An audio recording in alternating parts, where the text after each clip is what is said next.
daawadan waxay isugu jirtaa maadooyin aad u fiican dhanka iyo raganimada. waxay kaloo isugu jirtaa daawadan vitamins aad ugu fiican caafimaadka jirka, gaar ahaan vitaminada sida gaarka ah u xoojiya habdhismeedka taranka, shahwada, dhacaamada, dabcan shahwada xoojiya ama soo dhisa. waxay kaloo dabcan ka mid ah maadooyin kaloo aad iyo aad ugu fiican dhanka iyo caafimaadka ay ka mid yihiin L-arginine iyo lycopene. labadan maado waxay aad iyo aad u xoojiyaan hormoneska, growth hormonka ragga, dhanka testosteronka iyo dhacaamada kaloo maskaxda laga soo daayo, kuwaasoo ka qayb qaata habsocodka shaqada dhanka iyo testosteronka, soo dhisitaanka testosteronka iyo sida shaqada u wado. ugu horeyntii Allah ayaa mahad leh.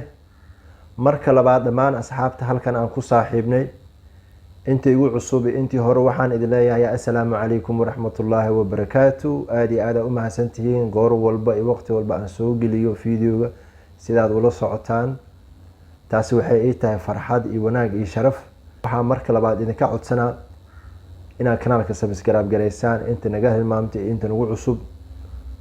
maanta waxaan dul istaagaynaa daawo aad iyo aad ugu muhiim badan dhanka iyo raganimada. kama hadlaysa daawadan in xubinta taranka ay dheereyso ama ay kacsiga qofka ay aad u daahiso. daawadan waxaa loo yaqaanaa oligocare.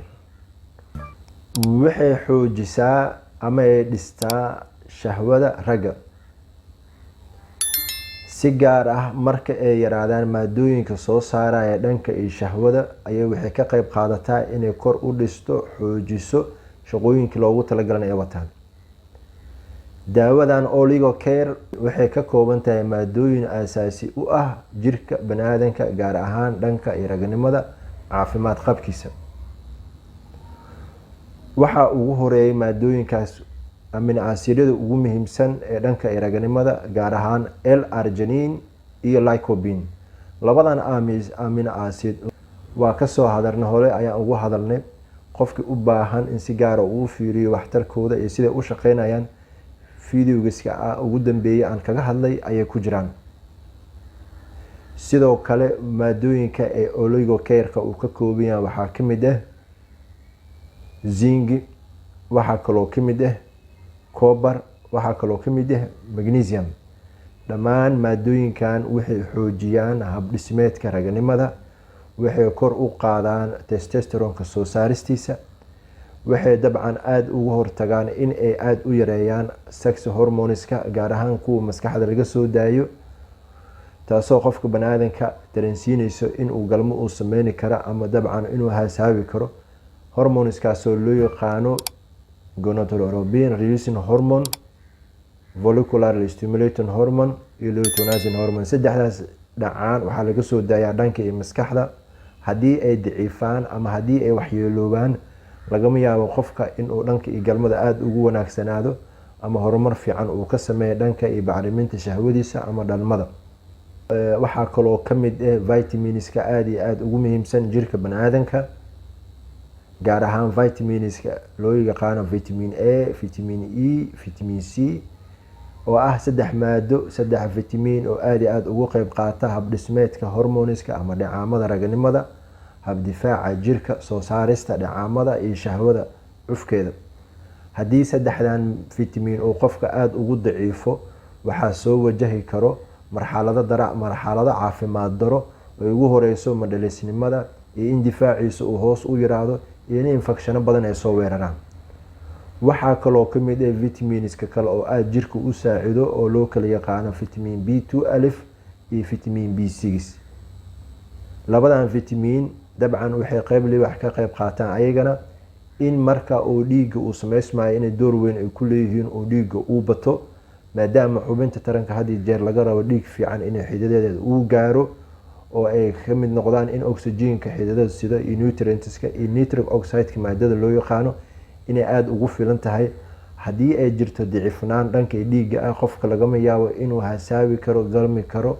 ragga marka ay soo wajahdo tabardari daciifnaan dhanka gogosha ah, qofka uu qabsan waayo hooshiisa, in ay ku yaraado dabcan kacsigii iyo hamigii.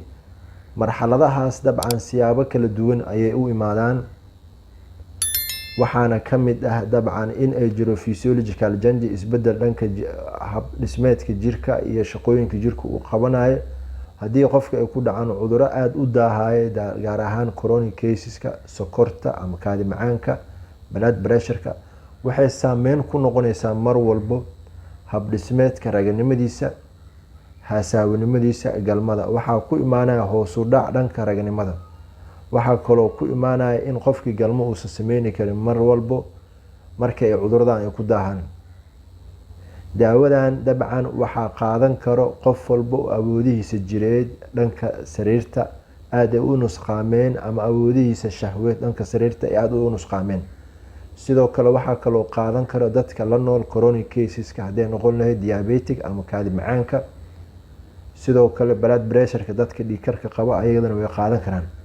sababtoo ah waxyaabaha ay ka kooban tahay ayaa waxay yihiin immune supplement, waxyaabo uu jirku u baahan yahay habdifaaciisana kor u qaadayo. waxaa jira mararka qaarkood qofka marka uu daciifo, raganimaduna uu ku daciifo, in ay qeybo badan ee dabcan ay saameyneyso jirkiisa, in dhacaamadina lasoo saari waayo, kacsina uusan jirin, tabardari badan ay imaada. ragga ay ku dhacday dhanka ee raganimada inay daciifaan, siyaabooyin badan ayaa loo kala bixin karaa. in shahwadiisu qofkaas ay aada u daciifte, shahwo badan uu qofkan uu galmooni karin, iyo in shahwadiisu dhaqdhaqaaq badan aysan lahayn, iyo in shahwadiisa muuqaalkeeda uu aada u yaryahay ama muuqaal fiican uusan lahayn. marxaladahan waxaa loo kala yaqaanaa aspermia, teratospermia iyo azitonospermia.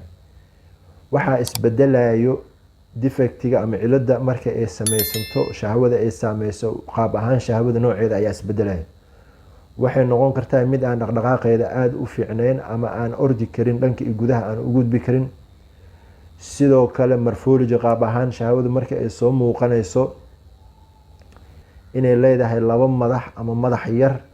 sababtoo ah shahwadu 3 qeybood ayay ka kooban tahay: head, body iyo tail. in madaxa shahwada uu qeybta hore u yahay, qeybta dhexena ay tahay jirka ama boodiga, halka qeybta dambena ay tahay tail. haddii shahwadu ay ciladeysan tahay, waxay noqonaysaa in laba madax ee shahwada ay leedahay aysan gudbi karin, gudahana aysan u gudbi karin dhankii ugxaanta. marxaladaas dabcan waxaa loo yaqaanaa teratospermia. haddii shahwada nusqaankeedu aada u yaraado, ee hoosu dhac uu ku imaado, contentiskii iyo volumekii simaniska laga rabay ee aada u yaraadaan, ayadana dabcan way dhici kartaa oo qofka waxay ka mid noqon kartaa waxyaabaha awood xumida raganimada sababi karo. marxaladaas ayadana waxaa loo yaqaanaa aspermia. dabcan marxalad kale ayaa jirto oo loo yaqaano azitonospermia, in uu yaraaday dhaqdhaqaaqii shahwada, inaysan gudbi karin, shahwadii qaarkooda dabcan ee aada u mobility badan uusan jirin. taasina waxaa loo yaqaanaa azitonospermia. dhammaan marxaladahan aan soo sheegnay waxay si guud ahaan u saameeyaan mar walba dhanka iyo ragga, ayagoo siyaabooyin kala duwan ay ku imaani karaan. hore fideoyaal ayaan ugu soo hadlay marxaladahan waxyaabaha sababo. waxaad ka heli kartaa fideoska hore aan usoo jeediyo. isku soo wada duub, dhammaan ciladahan marka ay jiraan, oligospermia aada ayuu ugu muhiim badan yahay inay ragga isticmaalaan. sababtoo ah waxa uu ka kooban yahay maadooyin aada u badan oo jirka asaasiyan u ah guud ahaan caafimaadka qofka, gaar ahaan dhanka iyo raganimada. haddaad isticmaashid habeenkii hal xaba aad isticmaashid, dabcan isbedel dhanka difaaca jirka iyo shahwada oo kor u kacdo iyo awoodahaaga oo kor u kacaan ayaa dareemaya. kama hadleyno dabcan in uu xubinta taranka uu dheereeyo ama xubinta taranka biyaha inuu daahiyo, balse waxaan ka fiirinaynaa dhanka iyo caafimaadka iyo badqabka qofka dhanka iyo raganimadiisa. marxaladaha in uu dheereeyo ama in uu aada u daahiyo biyaha, ayada dabcan daawooyin kale ayaa loo adeegsadaa oo ay ka mid yihiin daawooyinka loo yaqaano sildenafil, tadavil, noocyadaas ayaa loo adeegsadaa. laakiin marka ay noqoto immune support waa u muhiim jirka inuu mar walba uu helo vitamins iyo elements aad asaasiin u ah si loo xoojiyo habdhismeedka taranka shahwada dhacamada ka qayb qaata sida guud marka idin soo gabagabeeyo wuxuu uu diiradda uu saaraa daawadan in mar walba uu ka xoojiyo nusqaanka ku imaada dhanka iragnimadaada shahwadaada in quantity-ga uu fiicnaado dhanka sariirta aad ugu fiicnaatid awood badan ay ku soo gasho in dareenkaagana aad ugu fiicnaado haddii shahwadaada kor ay u soo kacdo dabcan waxaa isbedelaya dareenkaaga jireed iyo in xubintaada taranka mar walba ay dareen fiican ay yeelato hasaawi karto galmi karto anigoo ah Dr. Maxamed Liibaan Maxamed halkan ayaa ku gabagabeynayna mowduucan aan uga hadlaynay daawada Oligo Care aad iyo aad idinkaga mahadnaqa goor walba si aad ii dhageysataan waxaan idin leeyahay wassalaamu calaykum waraxmatullaahi wabarakaatuh